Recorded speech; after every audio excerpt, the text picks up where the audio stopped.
présidé par l'honorable juge, Darley Sondian, qui va bientôt entrer en séance. Veuillez donc vous lever.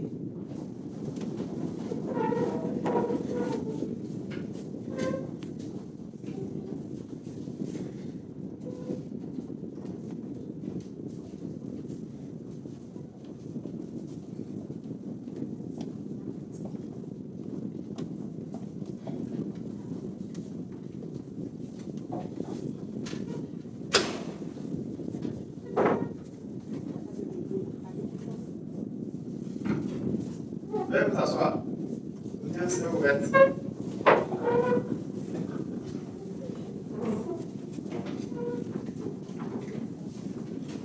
L'audience publique de ce jour, le 23 mars 2025. Les affaires inscrites au premier dossier. Et celle publique contre M. Youssef.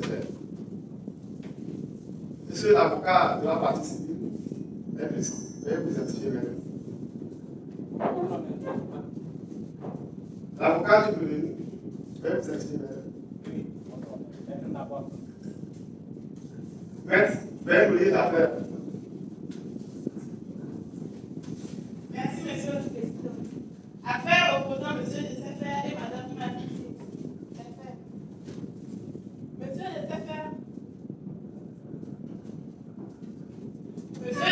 et Mme Imani étaient des amis depuis les ventes. Un jour, le 28 mars 2024, à la suite d'un débat négatif et violent sur le meilleur club de football, une bagarre naquit entre les deux compagnies. Madame Imani, consciente de sa faiblesse, a pris avec deux mains un gros bâton situé à quelques mètres du lieu de bagarre avec l'intention de l'utiliser sur le physique de M. Youssef. Ce dernier, dans le but de se défendre, s'est servi d'un couteau situé à 1 mètre de loin pour blesser la main de Madame Imani. Suite à ce préjudice, cette dernière doit plainte devant le procureur de la République près le tribunal de la grande instance, le tribunal de grande instance de l'équité. L'affaire a été jugée par le tribunal de première instance de la ville sans violence en condamnant M. Youssef. Mécontent de cette décision, il interjette l'appel devant votre juridiction. Merci, maître. J'invite le président là-bas.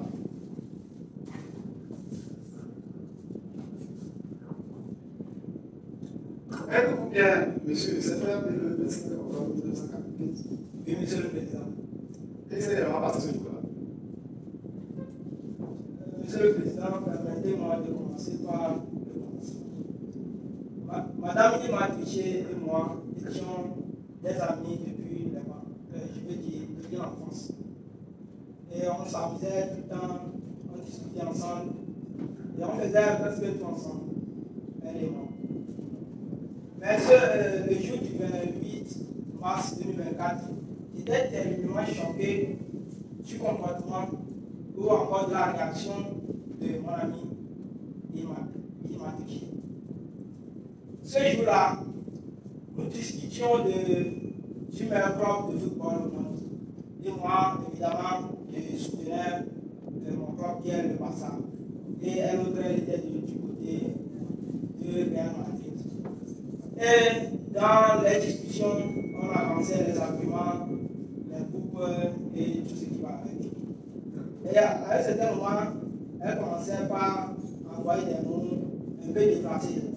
Mais je l'ai rappelé qu'on est toujours des amis, ce sont des discussions, il ne faut pas y avoir se prendre la tête. Et là, j'étais là sans avoir l'idée qu'elle pouvait m'agresser. Et subitement, elle a pris un gros bâton à côté en même temps, avec l'agression pour me frapper. Et là, le danger était proche, monsieur le président. Là, il fallait agir. Et c'est là, j'ai pris un objet à côté avec lequel je me suis défendu et pour pouvoir sauver ma vie. Et là, il se trouvait que c'était un couteau. Et dans la réaction, monsieur le président, je ne pouvais pas savoir, parce que le danger est proche, je ne peux pas fuir aussi. Et c'est ce qui s'est passé ce jour. C'est fini? Oui, monsieur le président.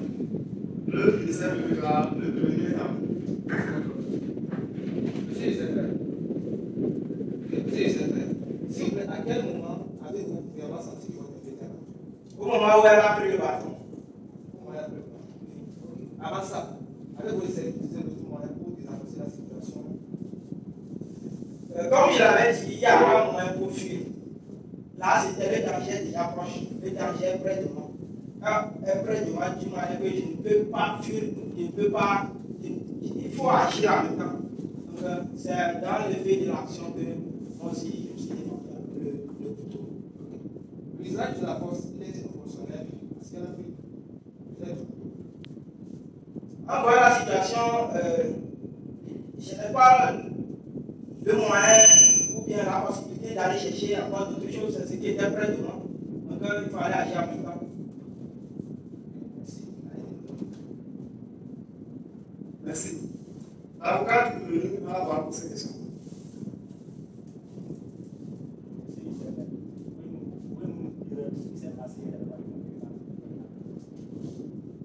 Le 28 mars 2024, mon ami m'a dirigé et moi, discussion du meilleur de football. Et c'est là, arrivé à un moment, elle a pris un gros bâton de côté avec l'intention de me frapper. Et ma vie était en danger. Et j'ai pris un couteau à côté avec l'intention de bloquer, d'esquiver son pied là. C'est ce qui s'est passé. C'était la comment la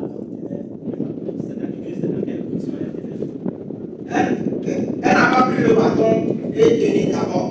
Elle a pris en même temps de l'action. Faisant l'action de me frapper. Donc, moi aussi, je remercie Dieu.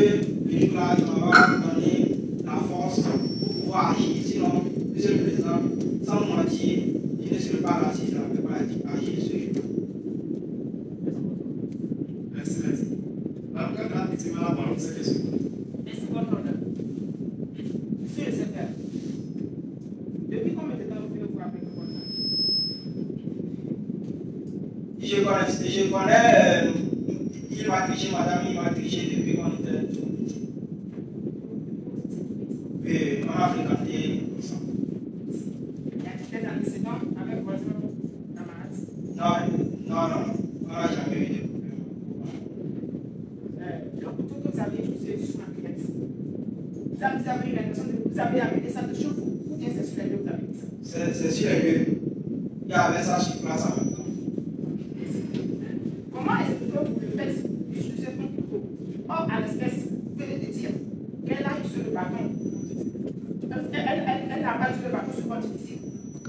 Dites qu'elle a utilisé le bâton, je ne sais pas comment vous le dire. Dites que vous étiez en état de danger. Elle a utilisé le bâton, elle n'a pas utilisé sur vous, mais vous êtes avancé pour pouvoir vous défendre. On n'a pas encore utilisé le bâton sur vous. S'il vous plaît, maître, je n'ai pas dit qu'elle n'a pas encore utilisé. Elle a pris le bâton. C'est comme si un homme prend un couteau sur vous en même temps.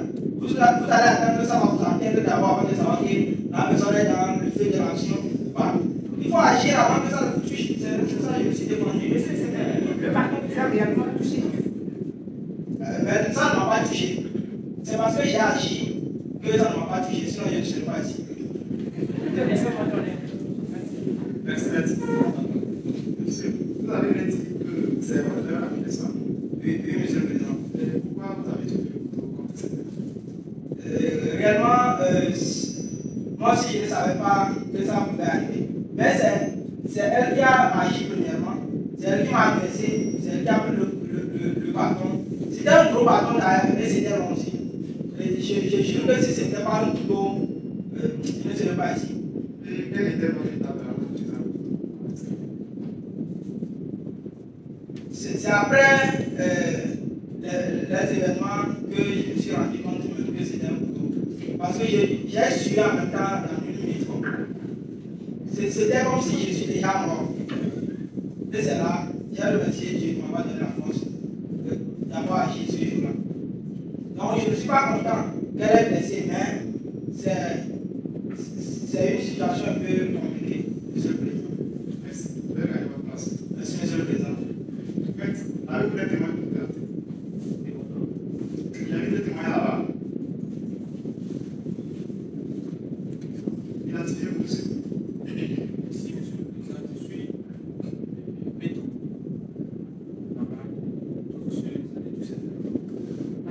Merci, vous pouvez répéter ces mots. Merci, monsieur le secrétaire.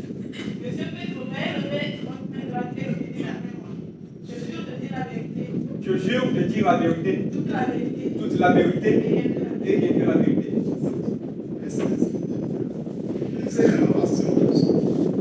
Ce jour-là, on était de passage et j'attendais lui dans une maison qui était proche de moi.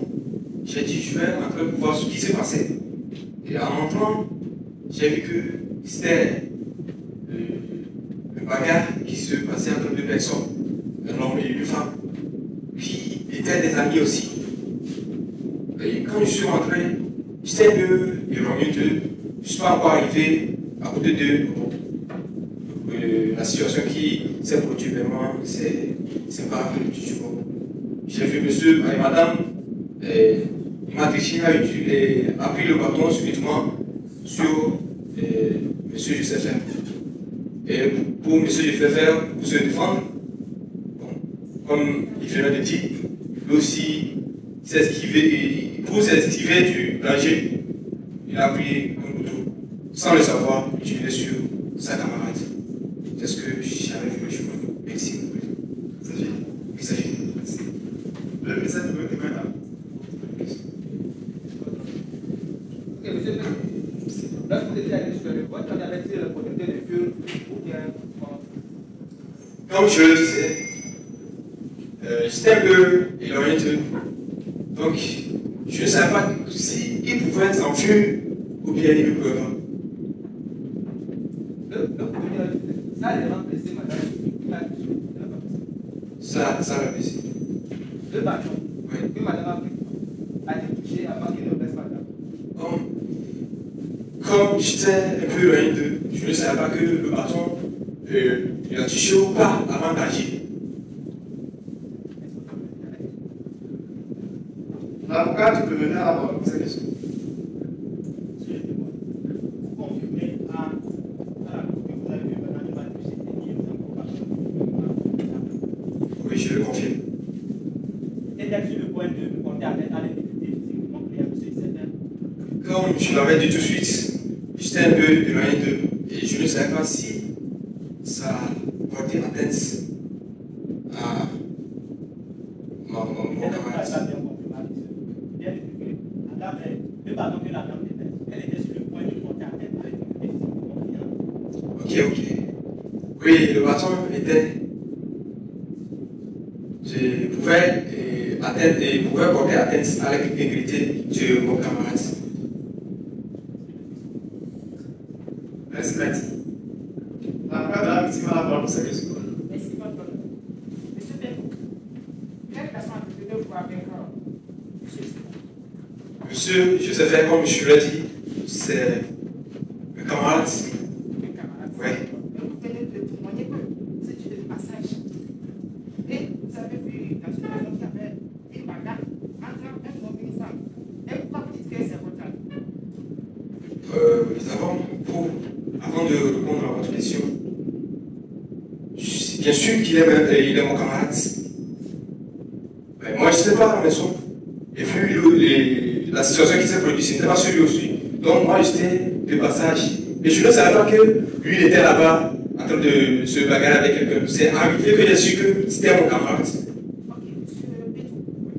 Les faits se sont passés à la maison de monsieur Saint-Ferro. C'est dans le dernier pays. Non, c'était dans une maison. Une maison. Oui. C'était dans la maison de son camarade, comme il vient de le dire. Et qu'aviez-vous fait pour pouvoir arrêter monsieur Saint-Ferro? Vous prétendez comme votre ami. Je l'avais déjà dit. Quand je suis arrivé, j'étais un peu éloigné de eux. Je ne pouvais même pas mener aucun effort pour pouvoir arrêter ce qui s'était passé. Pourquoi confondez-vous le fait que vous dites que le bâton tenu par ma cliente portait atteinte Ok. à monsieur Saint-Ferro? J'ai dit que le bâton que madame Elmatriché tenait peut porter atteinte à l'intégrité de mon camarade parce que après la situation, on a vu que le bâton que madame Elmatriché avait pris pouvait porter atteinte à l'intégrité de mon camarade. Merci, maître. Prenez votre place. Merci, monsieur le président. J'invite la victime à la barre.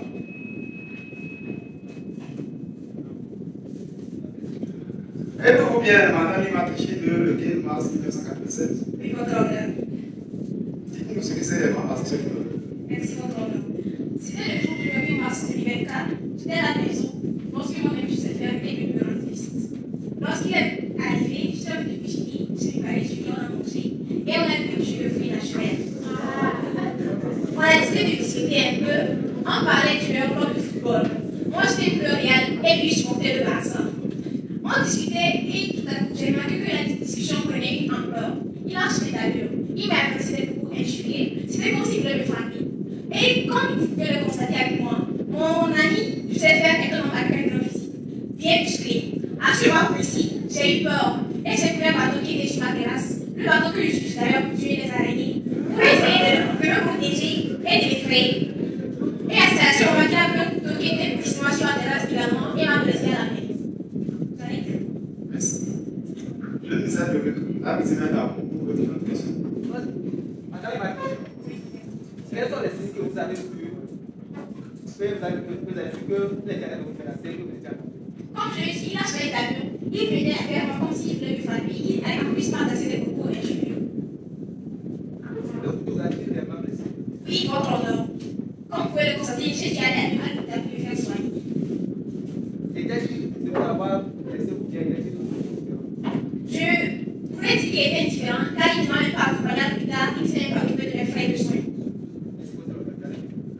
Merci. L'avocat a la parole pour cette question. Merci, votre honneur. Madame Matiché, Oui, mais quelle était l'attitude de votre ami M. de Saint-Pierre lorsque la discussion a pris d'ampleur? comme je l'ai dit, il a changé de ton. Il m'a dit c'était pour injurieux, c'était comme s'il voulait me frapper. C'est seulement que moi j'ai pris un petit bateau qui était sur ma terrasse pour essayer de l'effrayer et de me protéger. Maintenant qu'il vous a blessé, qu'est-ce que vous demandez à la cour? Je demande seulement une réparation, car j'ai dû aller à l'hôpital pour me faire soigner, comme vous pouvez le constater. En plus, c'est seulement pour des bras beaucoup. Toutes les questions pour votre capitaine. Merci, maître. L'avocat du prévenu a la parole pour cette question. Merci beaucoup. Madame Imadi, Oui, maître. quand êtes-vous amie avec mon succès? Nous étions amis depuis le lycée. Vous avez une fois pu se manifester avec violence envers vous? Oui, d'habitude, mon ami, je sais faire est un homme très violent. Il se bagarre avec tout le monde, même au lycée. Même sauf avec moi, comme au lycée, on était avec les parents, il n'avait pas de mes parents, donc avec moi, il était toujours gentil et adorable. C'est ce jour du 8 mars 2024 qui m'a dévoilé sa vraie nature. Madame Imadi, où était le bâton que vous avez pris dans l'intention d'utiliser ça sur le site? Je venais de dire que le bâton se trouvait sur ma terrasse, c'est le bâton là que j'utilise pour tuer souvent les araignées. Vous pouvez nous confirmer que c'était le seul moyen de se défendre bien, d'éviter la situation qui pourrait être. Oui, mais étant donné qu'on était chez moi, sur ma terrasse, on était en train de. On a mangé, on a bu, maintenant on discutait, donc il n'était pas que je trouvais l'autre moyen pour me défendre. C'était le seul et unique moyen qui était sur ma terrasse. Donc je l'ai pris pour me protéger les frais et il a décidé de prendre un couteau pour me blesser à la main. Tu n'avais pas la possibilité de s'enfuir pour éviter une altercation avec mon client. Non, comme je l'ai dit, j'étais chez moi, mais ici, il fallait que quelqu'un fût lui. Mais il a décidé de rester de me regarder avant l'intégrité physique. Merci, merci. Madame, confirmez votre nom qui c'est votre meilleur ami. Oui, comme je l'ai dit, ce n'est pas mon meilleur ami, mais nous étions amis depuis le lycée et donc il a décidé de me rendre visite et moi je l'ai bien accueilli. Avez-vous l'habitude de faire votre ami? Non, comme je l'ai dit, quand on était au lycée, il était très violent avec tout le monde. Mais avec moi, il avait peur des parents, donc avec moi, il était toujours gentil et tout. C'était le jour là qu'il a décidé de me dévoiler sa vraie nature en me blessant la nuit. Si je comprends bien, c'était le jour-là que vous avez essayé de faire votre ami. Oui, c'était le seul jour parce que je voyais qu'il m'adressait des propos injurieux, qu'il était comme s'il voulait me frapper. Pourquoi c'était nécessaire? Parce que je ne voulais pas qu'il je ne voulais pas qu'il me frappe pour quelque chose comme ça. Donc moi, j'essayais de le faire afin de me dissuader. Vous avez dit que le bâton que vous avez utilisé, c'est le bâton que vous utilisez souvent pour tuer les étoiles. Oui, c'était un petit bâton. Le petit bâton. Vous avez utilisé le petit bâton. C'est votre ami. Face à ce gros bâton, vous réagissez. C'est ça. Oui, je tenais un petit bâton pour l'effrayer et il a bien m'a blessé à la main. Veuillez gagner votre place. Merci. Maître, avez-vous des témoins pour nous présenter? J'ai vu des témoins là-bas.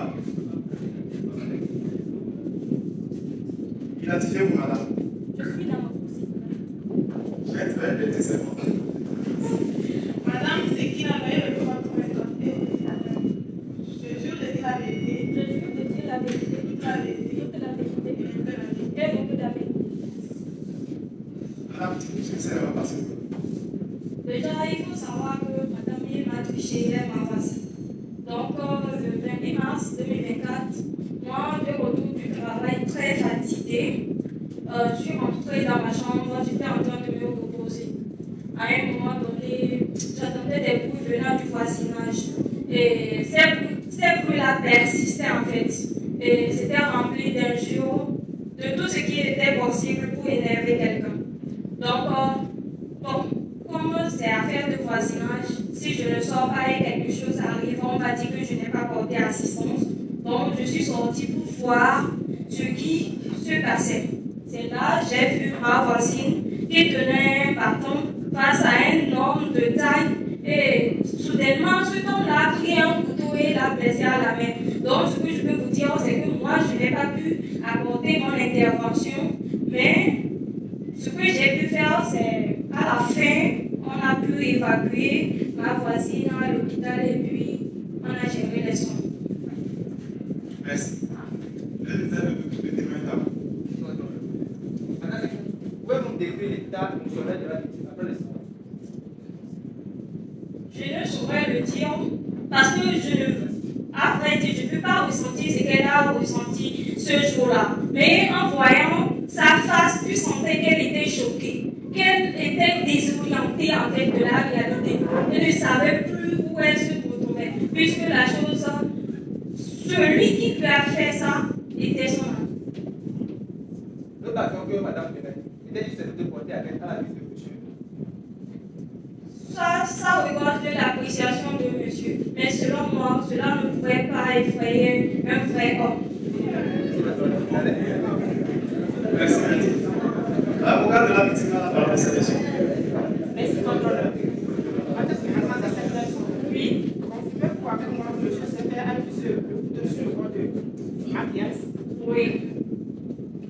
Est-ce que réellement ma cliente a-t-elle utilisé le bâton que monsieur s'est fait pétendre, au bâton sur son physique? Non, elle ne l'a pas utilisé. Toutes les questions, contrôleur. Merci, maître.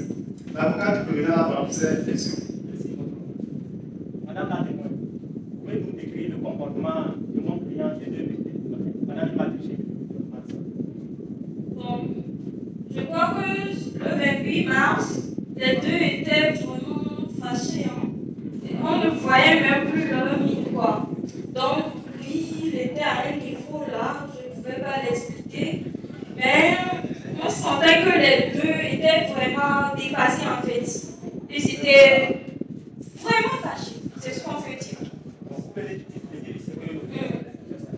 de dire que lorsque vous étiez venu, vous avez vu Madame Matriché appeler un gros bâton dans l'intention de porter à terre dans les problèmes. Est-ce que cette dame avait manifesté de la provocation avant de prendre le bâton? Là, je crois que vous ne m'avez pas bien compris au début.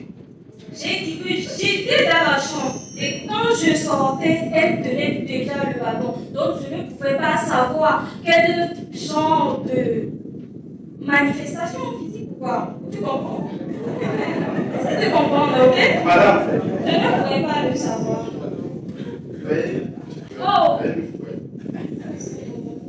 Je ne pouvais pas le savoir. Maintenant, lorsque vous étiez venu, est-ce que cette Madame Matriché n'avait pas la possibilité de sortir? Ça dépend de qui le dit. Parce qu'ils étaient dans la terrasse et puis sa terrasse avait une porte. Donc, si elle pouvait sauter, elle allait sauter aussi. Vous pouvez nous expliquer comment, bien nous décrire comment la dame tenait le bâton? Ça, je ne saurais le dire, puisque c'était vraiment impulsif. C'était une réaction qui s'est passée si soudain que je ne saurais le dire. Lorsque vous étiez venu, Merci, madame. Merci. Merci, madame. Veuillez gagner votre place. Merci.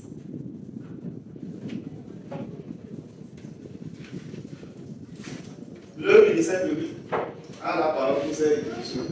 Vous avez droit à 5 minutes. Merci, votre honneur.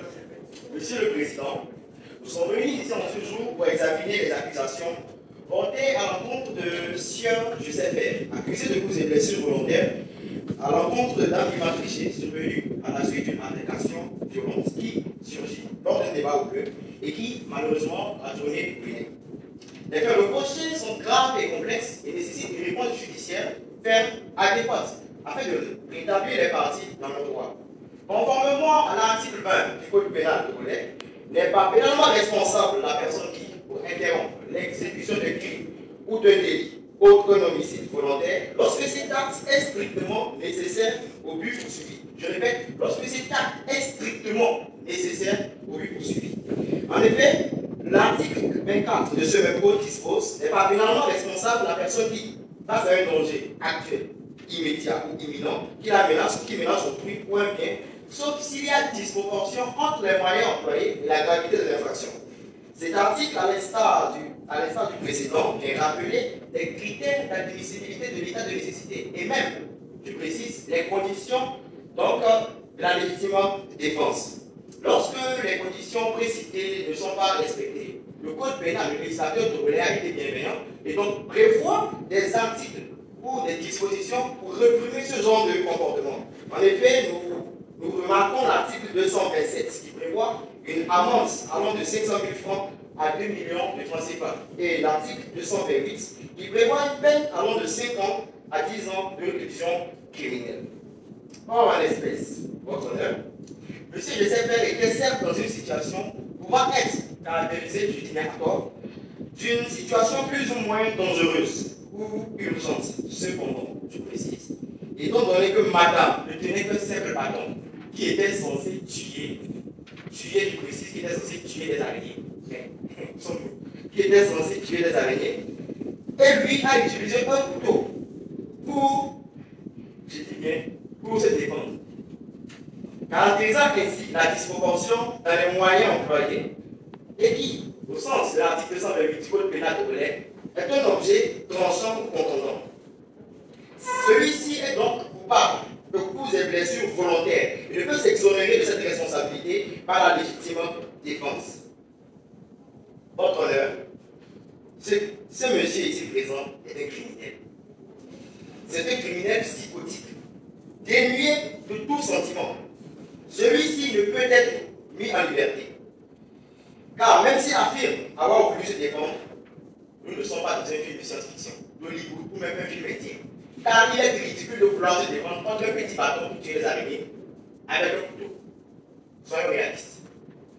En vertu des articles ici mentionnés et les preuves irréfutables présentées, nous vous demandons, eu égard à votre sagesse, de bien vouloir dire le droit en condamnant M. Joseph R à une peine de 5 ans de réclusion criminelle et d'une amende de 2 millions de francs CFA, afin de dissuader de tels comportements répréhensibles dans notre société et de garantir la protection de l'intégrité physique dans notre société. Monsieur le Président, il est impératif que la justice soit rendue pour Mme Ima Triché et que M. Joseph R soit tenu responsable de ses actes. Nous vous prions donc de bien vouloir prononcer une condamnation à la hauteur de la gravité des faits reprochés. J'en ai terminé. Merci. L'avocat de la partie civile a la parole pour sa plaidoirie. Vous avez droit à 5 minutes.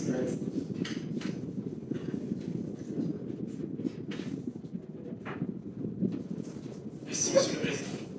Honorable Monsieur le Président, honorable juge, défendre, c'est dire non à la violence. Défendre, c'est faire en sorte que les droits et libertés garantis par les instruments juridiques nationaux soient respectés. Et l'avocat est dans ce sens la voie des sans-voix. C'est dans cette logique, Monsieur le Président, que nous comparaissons à ce moment devant votre juridiction pour porter haut la voix de Mme Patriché, cette dame victime des violences, des blessures volontaires de la part de M. Stéphane, pour qu'enfin la justice soit elle. Monsieur le Président, honorable juge, le débat sur la violence volontaire exercée sur la personne de Mme Patriché est entré dans ce prétoire par la grande porte que toutes les parties ont abordé et il nous revient l'occasion à ce moment de prendre la parole pour vous restituer l'essentiel de cette affaire. Monsieur le Président, honorable juge, il ressort des faits de l'espèce que Mme Ima Triché et M. Sefer ont organisé un débat le 28 mars 2024 sur le meilleur club du football. Et ce qui était dans les bonnes ambiances au débat, mais au fur et à mesure du temps, la discussion prenait une autre allure. Et en raison de leur position divergente, et ça va répondre malheureusement vers une bagarre. Et face à cette situation préoccupante, Mme Imatiché cherchait tous les moyens de s'estimer. C'est en cela qu'elle prenait ce petit bâton comme elle a dit pour effrayer son ami afin qu'il ne se débarrasse d'elle. Mais malheureusement, celui-ci n'avait pas compris cela. En prenant le couteau pour la blesser comme moi, il se défendait. Monsieur le Président, à la suite de ces narratifs des faits, il ressort clairement que Mme Imatiché a subi des violences et blessures volontaires de la part de son ami. Et la conséquence est simple, c'est donc la réparation. Monsieur le Président, honorable juge, cette infraction de violence volontaire est prévue par l'article 222.5, puis définie par l'article 228 numéro 2 du nouveau code pénal populaire de 2015 à ces termes. La peine est portée de 5 à 10 ans de réclusion criminelle si les violences ont été exercées avec des armes ou des objets tranchants ou contondants utilisés comme armes, en l'espèce. Monsieur Issefin avait utilisé le couteau pour blesser son ami, Mme Imatiché. Et Monsieur le Président, il faut retenir que cette infraction est également prévue dans le Code civil, notamment son article 1382 qui dispose que tout fait quelconque de l'homme qui cause un dommage à autre oblige celui par la faute duquel il est arrivé à l'état. Monsieur le Président, il convient, au regard de tout ceci, de retenir la responsabilité de M. Issefin pour trois principales raisons. D'abord, il a violé ou failli la règle de loi. Ensuite, il a causé des dommages à Mme Imatiché. Enfin, il est un danger pour notre société. Monsieur le Président, honorable juge, comme le disait Maître Éric Dupont, que défendre c'est pas mentir, c'est mettre la procédure pénale au service de la vie et des morts. Vous allez juste remarquer que nous sommes dans cette ligne-là. Et Monsieur le Président, nous savons que mon confrère de la défense va venir dans un instant vous entretenir sur un autre terrain. Là, je vais bien sûr celui de la légitime défense. Et comme nous avons pris la possibilité de répliquer, nous tenons à épiloguer sur la question avant son arrivée. Et nous tenons à relever qu'il ne suffira pas d'évoquer la mission de la légitime défense, plutôt la démontrer avec des preuves et des éléments positifs. Il faut noter que la légitime défense obéit à des conditions, c'est principalement 4. D'abord, pour qu'il y ait une légitime défense, il faut une attaque injustifiée imposée à une personne. Il faut ensuite une réponse pour soi-même ou pour autrui. Il faut une réponse immédiate et proportionnée, et enfin une réponse nécessaire. À l'espèce, Monsieur le Président, l'attaque de Mme Imatiché n'était pas injustifiée, car elle citait tous les moyens de s'estimer de la situation qui lui amérindienne et elle prenait le bâton pour effrayer juste son ami. Et donc, il faut noter que l'attaque n'était pas injustifiée. J'apprends pour preuve les déclarations de M. Issefin à la barre qui a dit que Mme Imatiché n'avait pas utilisé le bâton sur lui. Ça veut dire que cette attaque n'était pas injustifiée. Il faut noter que la réponse de M. Issefin n'était pas proportionnelle, car conformément à l'article 228, numéro 12, précité, le coupeur est considéré comme une arme. Et ce n'est pas l'équivalent du petit bâton comme Mme Imatiché l'a dit. Il faut noter enfin que la réponse de Mme Issefin n'était pas nécessaire, car il devait se débarrasser de Mme Imatiché et c'était puisqu'il était l'homme le plus fort des deux, et s'il se débarrassait, c'était fini. Il faut donc noter que la mission de la défense ne peut pas être considérée ou retenue car tous ces éléments constitutifs ne sont pas venus. Et Monsieur le Président, pour clore cette partie, nous voulons partager quelques mots de l'avocat Jacques Vaillet avec mon confrère de la défense. Il disait ceci, que l'avocat ne défend pas l'infraction ni les crimes commis par son client, mais plutôt la personne de son client. De même, le médecin ne soigne pas la maladie, il soigne le malade. Et nous préférons que mon confrère aille sur ce terrain pour en faire bénéficier de votre écoutement, plutôt que de venir ici défendre pour écouter le mal de son client. Si la hygiène, ça serait une cause perdue. Monsieur le Président, honorable juge, nous vous réitérons que Mme Imatiché est une véritable victime et vous allez la rendre justice en toute indépendance, en toute crédibilité, en toute impartialité.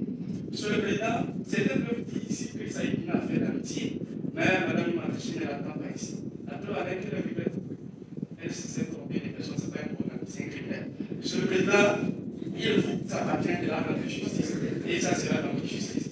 Et pour arriver là, Monsieur le Président, il faut juste ordonner la réparation de Mme Imatiché à hauteur de 2 millions de francs CFA et déclarer M. Issefin coupable du préjudice subi par Mme Imatiché. Ainsi sera la justice ici dans mon pays. Merci, maître. L'avocat, tu peux donner la parole pour ça, avec grâce. Monsieur le Président, le combat de la vérité contre le mensonge et sa violence ne date pas de nos jours. Mais la vérité a l'obligation de mener cette bataille. Et pourtant, elle n'est pas sûre qu'elle est grande. C'est dans cette quête perpétuelle de la vérité, afin que celle-ci triomphe du mensonge, que nous tenons par devant vous pour apporter la juste réplique à l'accusation. En effet, Monsieur le Président, l'article 18 du nouveau code pénal togolais prévoit des faits justificatifs de notamment l'ordre de la loi, le commandement de l'autorité légitime, le consentement de la victime et la légitime défense. En ce qui concerne la légitime défense, l'article 19 du même code, dispose ceci. N'est pas pénalement responsable la personne qui, devant une attaque injustifiée envers elle-même ou autrui, commet dans le même temps un acte commandé par la nécessité de la légitime défense d'elle-même. Monsieur le Président, pour que la légitime défense soit retenue à bon droit, il faut deux conditions. Premièrement, l'attaque, qui est définie comme une atteinte à l'intégrité physique d'une personne. Ensuite, la riposte. La riposte est un acte de défense contre une agression injuste. Enfin, il faut une proportionnalité entre l'attaque et la riposte. En l'espèce, M. Issafer et Mme Ima Triché étaient des meilleurs amis de bien bon. Une bagarre est opposable le jour du 28 mars 2004 suite à un débat houleux sur le meilleur club de football. Immédiatement, Mme Ima Triché a pris avec deux mains, je dis avec deux mains, un gros bâton dans l'intention de porter atteinte à l'intégrité physique de mon client. Mon client s'est senti menacé par cette dame et ne maîtrisant aucune technique d'autodéfense et ne disposant que d'un couteau à côté de lui, il a eu l'autochoc de s'en servir de ce couteau pour contrer le bâton qui était sur sa tête. Et donc, mon client accusé de coup de blessure volontaire n'est pas un criminel. C'est une personne qui s'est trouvée dans une situation extrême, périlleuse. Maintenant, ça vient en danger. Pour sa seule option était de se défendre. Monsieur le Président, honorable juge, mon client était confronté à une situation délicate, soit d'agir, soit de se laisser tuer. Si vous étiez à la place de mon client, qu'auriez-vous fait?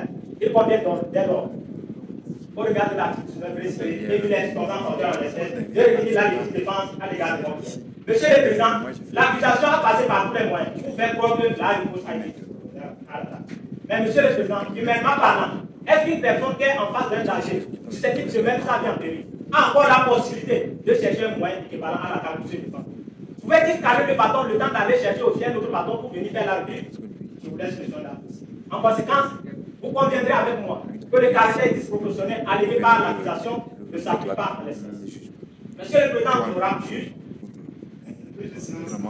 Monsieur le Président, honorable juge, le législateur togolais s'est engagé corps et âme à promouvoir le champ féminin. Et pour ce faire, il a octroyé tous les droits aux femmes. En conséquence, ces dernières s'arrogent de tous ces droits en faisant recours à la violence dans toutes les relations sociales au motif d'être sur la protection de la femme. Monsieur le Président, honorable juge, l'accusation n'a pas cessé de vous ennuyer en allant que c'est la faiblesse de Mme Ima Triché qui lui a poussé à prendre le bâton dans l'intention de porter atteinte à l'autorité physique de mon pays. Mais Monsieur le Président, cette dame avait la possibilité de s'enfuir lorsque le débat avait pris une autre tour. Mais cette dame a préféré au contraire recourir à la violence en attaquant injustement mon client. Et mon client, face à cette situation, n'avait pas d'autre choix que de se défendre. Mais Monsieur le Président, est-ce qu'on peut condamner quelqu'un pour un fait autorisé par la loi? Logiquement, la réponse est négative. Faut-il condamner un homme qui n'a fait que défendre sa propre vie? Nous précisons que la victime n'a eu que quelques blessures. Ce qui témoigne d'ailleurs que la riposte a été juste limitée à la défense et non dans une intention criminelle. Nous savons que la justice n'est pas venue. Elle distingue l'agresseur de celui qui se défend. Mon client n'a jamais eu d'antécédent. Il n'a pas prémédité son acte. Il a agi sous un danger. Un instant où chaque seconde comptait. Et comme le disait Cicéron, il est permis de repousser la force par la force. Monsieur le Président, si vous condamnez mon client aujourd'hui, quel message enverrez-vous? Quel citoyen n'a pas le droit de défendre sa vie lorsqu'il est attaqué? Il doit attendre d'être blessé ou tué avant de réagir? Non, ce n'est pas cela la justice. La justice reconnaît la légitime défense comme un droit fondamental. Et pour finir, j'ose croire qu'il vous plaira, en votre âme et conscience, de rendre un verdict juste et équitable, celui de la relation. Ne transformez pas une victime en un coupable. Faites triompher la vérité et la justice. Et comme le disait Voltaire au procès Calas, sans coupable en liberté pour de qu'un seul innocent. Je vous remercie. Merci. J'habite le Bénin là-bas.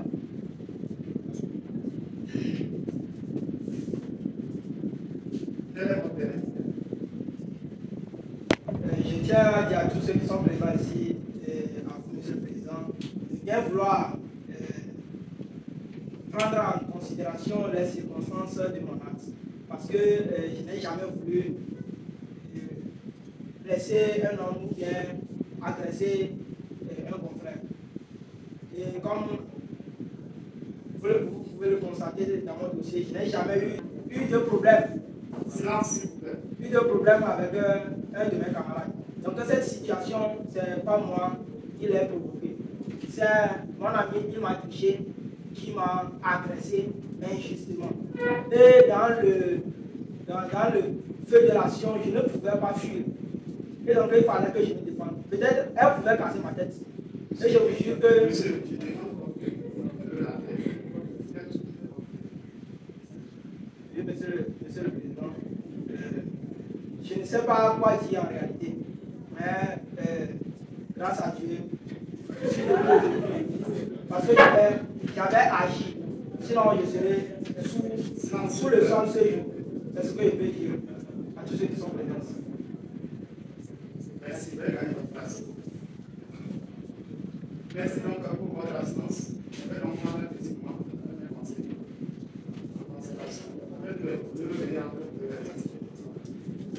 Veuillez vous lever là pour faire les pour les défier.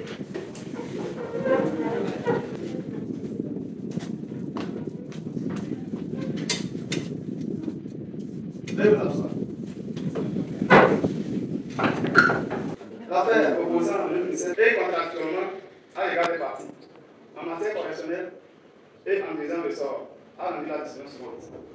Sur l'action publique, conformément aux dispositions des articles 225, 226, 227 alinéa 2 du nouveau code pénal togolais. Vu les moyens évoqués en demande et en défense, le prévenu a utilisé le couteau en baissant la main de la victime. La Cour déclare le prévenu, M. Sefer, coupable de violence volontaire aggravée. En répression, condamne le prévenu, M. Sefer, à 3 ans d'emprisonnement ferme, avec une amende de 1 million de francs. Sur l'action civile, la Cour reçoit la conscience de participer de Mme Lima Touché, comme fondée en droit et en fait. En conséquence, condamne le prévenu au paiement d'un montant de 1 million de francs à titre de dommage d'intérêt au bénéfice de Mme Lima Touché. Les parties ont été pour exercer les recours. La séance est levée.